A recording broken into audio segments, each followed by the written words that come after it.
திருப்பலி வாசகங்கள் வெள்ளிக்கிழமை 26 ஜனவரி 2024. புனிதர்கள் திமோத்தேயு மற்றும் தீத்து நினைவு. கிறிஸ்து இயேசுவின் நல்ல போர்ச்சேவனைப் போல என்னுடன் உங்கள் துன்பத்தின் பங்கை சுமந்து கொள்ளுங்கள். முதல் வாசகம். வெளிவேடமற்ற உன் நம்பிக்கையை நினைத்து பார்க்கிறேன்.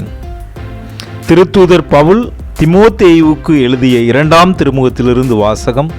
அதிகாரம் 1, வசனங்கள் 1 முதல் 8 வரை. என் அன்பார்ந்த பிள்ளை திமோத்தேயுவுக்கு கடவுளின் திருவுளத்தால் கிறிஸ்து இயேசு அருளும் வாழ்வு பற்றிய வாக்குறுதிக்கு ஏற்ப அவருடைய திருத்தூதனான பவுல் எழுதுவது. தந்தையாம் கடவுளிடமிருந்தும் நம் ஆண்டவராம் கிறிஸ்து இயேசுவிடமிருந்தும் அருளும் இரக்கமும் அமைதியும் உரித்தாகுக. என் முன்னோரை போன்று தூய்மையான மனச்சான்றுடன் கடவுளுக்கு பணியாற்றும் நான் அவருக்கு நன்றி கூறுகிறேன். இரவும் பகலும் இடைவிடாமல் என் மன்றாட்டுகளில் உன்னை நினைவு கூறுகின்றேன். உன் கண்ணீரை நினைவிற்கொண்டு உன்னை காண ஏங்குகிறேன். கண்டால் என் மகிழ்ச்சி நிறைவடையும். வெளிவேடமற்ற உன் நம்பிக்கையை நினைத்து பார்க்கிறேன். இத்தகைய நம்பிக்கை முதலில் உன் பாட்டி லோயி மற்றும் உன் தாய் யூனிக்கி ஆகியோரிடம் விளங்கியது. இப்போது உன்னிடமும் உள்ளதென உறுதியாக நம்புகிறேன்.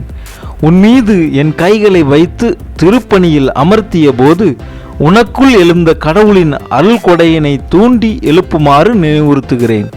கடவுள் நமக்கு கோழை உள்ளத்தினே அல்ல, வல்லமையும் அன்பும் கட்டுப்பாடும் கொண்ட உள்ளத்தையே வழங்கியுள்ளார். எனவே நம் ஆண்டவருக்கு நீ சான்று பகர்வதை குறித்தோ அவர் பொருட்டு நான் கைதியாக இருப்பதை குறித்தோ வெட்கமடைய தேவையில்லை.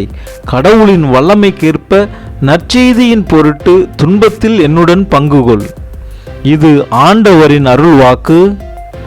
இறைவா உமக்கு நன்றி. பதிலுரை பாடல். கடவுளே உமது பேரன்பிற்கு ஏற்ப எனக்கு இரங்கும்.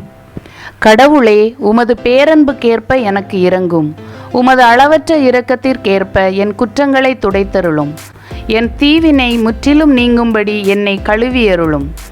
என் பாவம் அற்றுப்போகும்படி என்னை தூய்மைப்படுத்தியருளும். கடவுளே உமது பேரன்பிற்கு ஏற்ப எனக்கு இரங்கும். ஏனெனில் என் குற்றங்களை நான் உணர்கிறேன். என் பாவம் எப்போதும் என் மனக்கண்முன் நிற்கின்றது. உமக்கு எதிராக நான் பாவம் செய்தேன், உம் பார்வையில் தீயது செய்தேன். கடவுளே உமது பேரன்புக்கேற்ப எனக்கு இரங்கும். உம் தீர்ப்பினால் உம் நீதியை வெளிப்படுத்தியுள்ளீர். உம் தண்டனை தீர்ப்பில் நீர் மாசற்றவராய் விளங்குகின்றீர். இதோ தீவினையோடு என் வாழ்வை தொடங்கினேன். பாவத்தோடே என் அன்னை என்னை கருத்தாங்கினாள். கடவுளே உமது பேரன்புக்கேற்ப எனக்கு இரங்கும். மகிழ்வொலியும் களிப்போசையும் நான் கேட்கும்படி செய்யும். நீர் நொறுக்கிய என் எலும்புகள் களிகூர்வனவாக. என் பாவங்களை பாராதபடி உம் முகத்தை மறைத்து கொள்ளும்.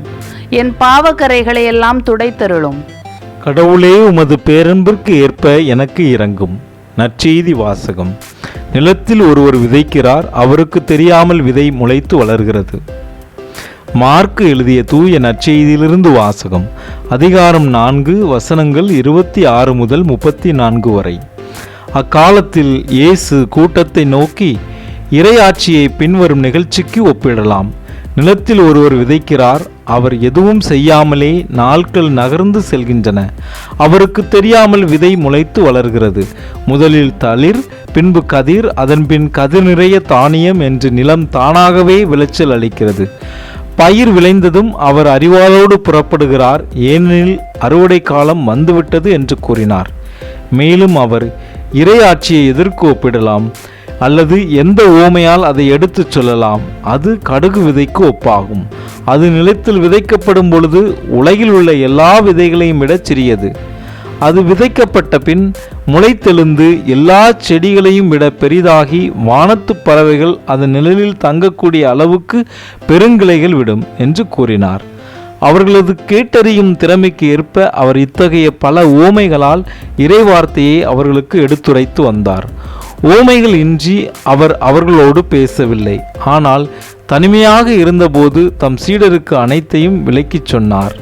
இது ஆண்டவரின் அருள்வாக்கு. கிறிஸ்துவே உமக்கு புகழ்.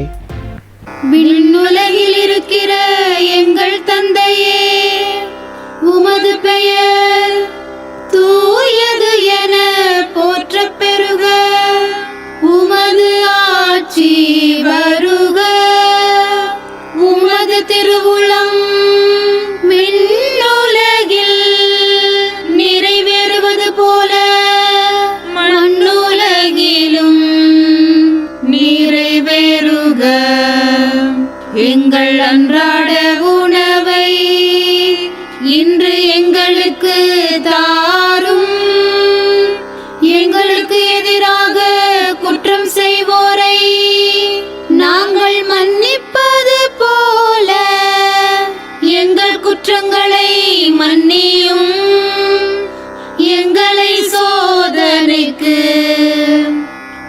துன்பப்படுத்தாதேயும், தீமையிலிருந்து எங்களை விடுவித்தருளும்.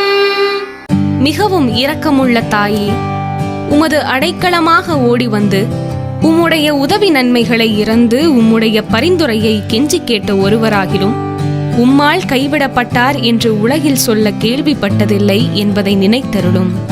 கன்னியருடைய அரசியான கன்னியே, தயையுள்ள தாயே, இத்தகைய நம்பிக்கையால் தூண்டப்பெற்று உம்முடைய திருவடியை அண்டி வருகிறேன். பெருமூச்சுடனும் அழுகையுடனும் பாவி நான் உம் கருணைக்கு காத்துக்கொண்டு உம் திருமுன் நிற்கிறேன். மனு உருவான வாக்கின் அன்னையே, என் மன்றாட்டை புறக்கணியாமல் எனக்காக தயவாய் வேண்டிக் கொள்ளும். ஆமேன். அமலோற்பவியான புனித மரியாயே, பாவிகளுக்கு அடைக்கலமே, இதோ உம்முடைய அடைக்கலமாக ஓடி வந்தோம். எங்கள் பேரில் இரக்கமாயிருந்து எங்களுக்காக உம் திருமைந்தனை வேண்டிக் கொள்ளும்.